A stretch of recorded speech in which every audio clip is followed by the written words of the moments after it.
2025-26ನೇ ಸಾಲಿನ ಒಂದು ಕ್ರೀಡಾಕೂಟ ಹಾಗೂ ಸಾಂಸ್ಕೃತಿಕ ಸ್ಪರ್ಧೆಗಳನ್ನು ಇದೇ ಫೆಬ್ರವರಿ ತಿಂಗಳ 6 ಮತ್ತು 7ನೇ ತಾರೀಕು ಸರಮಿ ಕ್ರೀಡಾಂಗಣದಲ್ಲಿ ಆಯೋಜಿಸಿದ್ದು, ಈ ಒಂದು ಕ್ರೀಡಾಕೂಟದ ಉದ್ಘಾಟನೆಗೆ ಮಾನ್ಯ ಜಿಲ್ಲಾ ಉಸ್ತುವಾರಿ ಸಚಿವರು ಮತ್ತು ಮಾನ್ಯ ಸಂಸದರು ಮತ್ತು ಎಲ್ಲ ಶಾಸಕ ಬಂಧುಗಳು ಮತ್ತು ಎಲ್ಲ ವಿಧಾನ ಪರಿಷತ್ ಸದಸ್ಯರು ಮತ್ತು ಎಲ್ಲ ಜನಪ್ರತಿನಿಧಿಗಳು ಹಾಗೂ ಮಾನ್ಯ ಜಿಲ್ಲಾಧಿಕಾರಿಗಳು ಮತ್ತು ಮುಖ್ಯ ಕಾರ್ಯನಿರ್ವಹಣಾಧಿಕಾರಿಗಳ ಆದಿಯಾಗಿ ಜಿಲ್ಲೆಯ ಎಲ್ಲ ಜಿಲ್ಲಾ ಮಟ್ಟದ ಅಧಿಕಾರಿಗಳು ಮತ್ತು ಜಿಲ್ಲೆಯ ಎಲ್ಲ ಸಮಸ್ತ ಸರ್ಕಾರಿ ನೌಕರರು ಕೂಡ ಈ ಒಂದು ಕ್ರೀಡಾಕೂಟದಲ್ಲಿ ಭಾಗವಹಿಸ್ತಾ ಇದ್ದಾರೆ.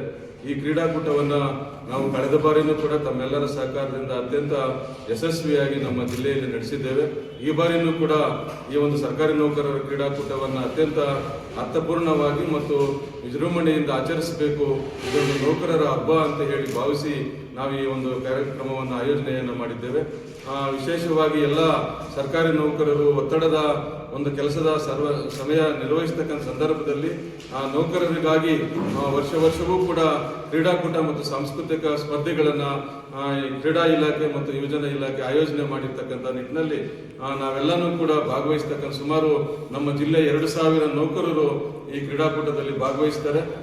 ಎಲ್ಲ ನೌಕರರು ಕೂಡ ಕ್ರೀಡೆಗಳಲ್ಲಿ ಭಾಗವಹಿಸಿ ಕ್ರೀಡಾ ಮತ್ತು ಸಾಂಸ್ಕೃತಿಕ ಸ್ಪರ್ಧೆಗಳಲ್ಲಿ ಪ್ರಥಮ ಮತ್ತು ದ್ವಿತೀಯ ಮತ್ತು ತೃತೀಯ ಬಹುಮಾನವನ್ನು ಗಳಿಸ್ತಕ್ಕಂಥ ನಿಟ್ಟಿನಲ್ಲಿ ಅವರೆಲ್ಲನೂ ಕೂಡ ಭಾಗವಹಿಸ್ತಾರೆ. ಮತ್ತು ವಿಶೇಷವಾಗಿ ಮಹಿಳೆಯರಿಗೆ ಮತ್ತು ಪುರುಷರಿಗೆ ಪ್ರತ್ಯೇಕವಾಗಿರ್ತಕ್ಕಂಥ ಒಂದು ಕ್ರೀಡಾ ಮತ್ತು ಸಾಂಸ್ಕೃತಿಕ ಸ್ಪರ್ಧೆಗಳು ಕೂಡ ಇದೆ. ಮತ್ತು ವಯೋಮಿತಿಯ ಆಧಾರದಲ್ಲೂ ಕೂಡ ಕ್ರೀಡಾ ಮತ್ತು ಸಾಂಸ್ಕೃತಿಕ ಸ್ಪರ್ಧೆಗಳು ನಡೀತವೆ. ಆ ನಿಟ್ಟಿನಲ್ಲಿ ಎಲ್ಲರೂ ಕೂಡ ನಮ್ಮ ನೌಕರರು ಸಂತೋಷವಾಗಿ ಭಾಗವಹಿಸಿ ಆ ಒಂದು ಕ್ರೀಡೆಗಳಲ್ಲಿ ಪ್ರಥಮ ಬಹುಮಾನ ಬಂದಿರತಕ್ಕಂಥವರು ರಾಜ್ಯ ಮಟ್ಟಕ್ಕೆ ಹೋಗ್ತಕ್ಕಂಥ ಒಂದು ಅವಕಾಶ ಇದೆ. ರಾಜ್ಯ ಮಟ್ಟದ ಕ್ರೀಡೆಗಳಲ್ಲಿ ಭಾಗವಹಿಸ್ತಾರೆ. ಆ ನಿಟ್ಟಿನಲ್ಲಿ ಎಲ್ಲ ನಮ್ಮ ಸಮಸ್ತ ಸರ್ಕಾರಿ ನೌಕರರು ಕೂಡ ಭಾಗವಹಿಸಬೇಕು ಮತ್ತು ಒಂದು ತರಬೇತಿಯನ್ನು ಪಡಿಬೇಕು. ಇನ್ನು ಸಮಯ ಇರೋದ್ರಿಂದ 6 ದಿನಗಳ ಸಮಯ ಇರೋದ್ರಿಂದ ನಾನು ವಿಶೇಷವಾಗಿ ಎಲ್ಲ ಕ್ರೀಡಾಪಟುಗಳಲ್ಲಿ ಮನವಿ ಮಾಡಿಕೊಳ್ಳೋದೇನೆಂದರೆ 6 ದಿನಗಳ ಕಾಲ ತಾವೆಲ್ಲನೂ ಕೂಡ ಉತ್ತಮವಾಗಿರ್ತಕ್ಕಂಥ ತರಬೇತಿಯನ್ನು ಪಡ್ಕೊಂಡು ಕ್ರೀಡೆಗಳಲ್ಲಿ ಭಾಗವಹಿಸಿ ಬಹುಮಾನವನ್ನು ಗಳಿಸ್ಕೋಬೇಕು ಅಂತೇಳಿ ಸಮಸ್ತ ಸರ್ಕಾರಿ ನೌಕರರಲ್ಲೂ ಕೂಡ ನಾವು ಮನವಿ ಮಾಡ್ಕೊಂತ ನಮ್ಮ ಒಂದು ಕಾರ್ಯಕ್ರಮಕ್ಕೆ ನಮ್ಮ ಎಲ್ಲ ತಾಲೂಕಿನ ಅಧ್ಯಕ್ಷರುಗಳು ಕೂಡ ಆ ಒಂದು ಸಕ್ರಿಯವಾಗಿ ಭಾಗವಹಿಸೋದ್ರ ಮುಖೇನ ನೌಕರರನ್ನು ಕರೆತಂದು ಅವರು ಕೂಡ ಹೆಚ್ಚು ಜವಾಬ್ದಾರಿಯನ್ನು ತೆಗೆದುಕೊಂಡು ಈ ಒಂದು ಕ್ರೀಡಾಕೂಟಗಳಲ್ಲಿ ಭಾಗವಹಿಸ್ತಾರೆ. ಅತ್ಯಂತ ಯಶಸ್ವಿಯಾಗಿ ಈ ಕ್ರೀಡಾಕೂಟ ತಮ್ಮ ಒಂದು ಸಹಕಾರದೊಂದಿಗೆ ನಡೀಬೇಕು ಅಂತೇಳಿ ಈ ಸಂದರ್ಭದಲ್ಲಿ ನಾನು ಮನವಿ ಮಾಡ್ಕೊಂತ, ಇನ್ನು ವಿಶೇಷವಾಗಿ ಸರ್ವ ಸದಸ್ಯರ ಸಭೆ 2025ನೇ ಸಾಲಿನ ಈಗಾಗಲೇ ಒಂದು ಹೋರಾಟವನ್ನು ಮಾಡಿ ಆ ಒಂದು ಸಮಿತಿಯನ್ನು ಸರ್ಕಾರ ಸಮಿತಿ ರಚನೆ ಮಾಡಿದೆ. ಆ ಸಮಿತಿ ವರದಿ ಕೊಟ್ಟ ಮೇಲೆ ಸರ್ಕಾರ ಅದು ಕ್ಯಾಬಿನೆಟ್ ಹೋಗಬೇಕಾಗುತ್ತೆ. ಕ್ಯಾಬಿನೆಟ್ ಅಲ್ಲಿ ತೀರ್ಮಾನ ಆದ್ಮೇಲೆ OPS ಜಾರಿ ಆಗ್ತಕ್ಕಂಥ ಒಂದು ಭರವಸೆ ಇದೆ. ಗದಗ್ನಲ್ಲಿ ನಮ್ಮ ರಾಜ್ಯ ಕಾರ್ಯಕಾರಿ ಸಮಿತಿಯ ಸಭೆ ಇದೆ. ಆ ಸಭೆಯಲ್ಲಿ ನಮ್ಮ ರಾಜ್ಯದ ಎಲ್ಲ ಜಿಲ್ಲಾಧ್ಯಕ್ಷರುಗಳು ಮತ್ತು ತಾಲೂಕು ಅಧ್ಯಕ್ಷರು ಎಲ್ಲ ಪದಾಧಿಕಾರಿಗಳು ಕೂಡ ಭಾಗವಹಿಸ್ತಾರೆ. ನಾಳೆ OPS ಬಂದ್ ಮಾಡತಕ್ಕಂಥ ಒಂದು ವಿಚಾರದಲ್ಲಿ ನಾಳೆ ಸಭೆಯಲ್ಲಿ ತೀರ್ಮಾನ ಆಗುತ್ತೆ. ಸರ್ಕಾರಕ್ಕೆ ಫಸ್ಟ್ ವರದಿ ಕೊಡ್ಬೇಕು. ಈಗ ಫಾರ್ಮೇಶನ್ ಆಗಿದೆ.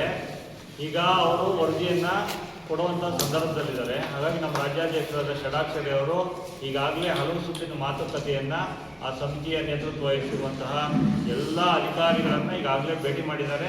ಈಗಾಗಲೇ ವರದಿ ಕೊಡೋದಕ್ಕೆ ಎಲ್ಲ ಮನವಿ ಕೂಡ ಕೊಟ್ಟಾಗಿದೆ. ಈಗ ಮನವಿ ಕೊಟ್ಟ ನಂತರ ಈಗ ಅವರು ವರದಿಯನ್ನ ಸರ್ಕಾರಕ್ಕೆ ಸಲ್ಲಿಸಲಿದ್ದಾರೆ.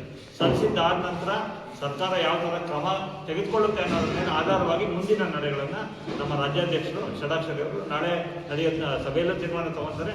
ಮುಂದಿನ ದಿನಗಳಲ್ಲೂ ಅದ್ರ ಬಗ್ಗೆ ಕ್ರಮ ತಗೊಳ್ತಾರೆ. ಪ್ರಥಮ ಮತ್ತು ದ್ವಿತೀಯ ಸ್ಟೇಟ್ ಲೆವೆಲ್ ನಾವು ಸರಮಿ ಒಳಾಂಗಣ ಕ್ರೀಡಾಂಗಣದಲ್ಲಿ ಸಂಜೆ 4 ಗಂಟೆಗೆ ಆಯೋಜನೆಯನ್ನು ಮಾಡಿದ್ದೇವೆ.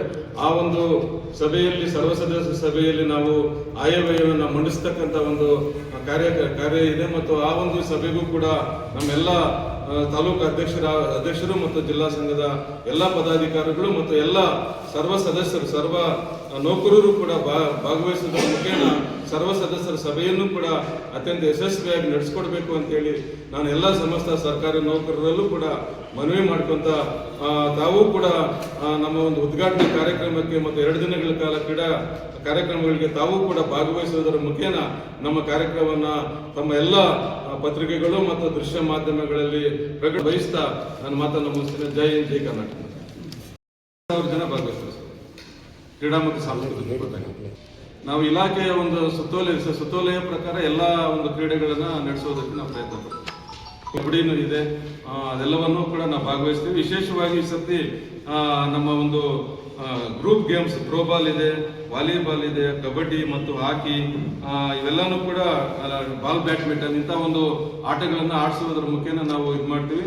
ಮತ್ತು ವಿಶೇಷವಾಗಿ ಇವತ್ತು ಈ ಸಾರಿ ನಾವು DC ಕಪ್ ಅಂತೇಳಿ ಮೊನ್ನೆ ಜಿಲ್ಲಾಧಿಕಾರಿಗಳ ಹೆಸರಲ್ಲಿ ಒಂದು ಆಟಕ್ಕೆ ಇದೆ, ಒಂದು ಕಪ್ಪನ್ನು ನಾವು ವಿಶೇಷವಾಗಿ ಮೀಸಲಿಟ್ಟಿದ್ದೇವೆ. ಆ ಕಪ್ಪನ್ನು ಒಂದು ಇದು ಕ್ರಿಕೆಟ್ಗೆ ನೀಡಬೇಕು ಅಂತೇಳಿ ತೀರ್ಮಾನ ಮಾಡಿದ್ವಿ. ಇಲ್ಲ ನಮ್ಮಲ್ಲಿ ಇಲ್ಲ ಸರ್ಟಿಫಿಕೇಟ್ ಮತ್ತು ಅವರಿಗೆ ಮೆಡಲ್ಸ್ ಅನ್ನು ಬಹುಮಾನವನ್ನು ಕೊಡ್ತಕ್ಕಂಥ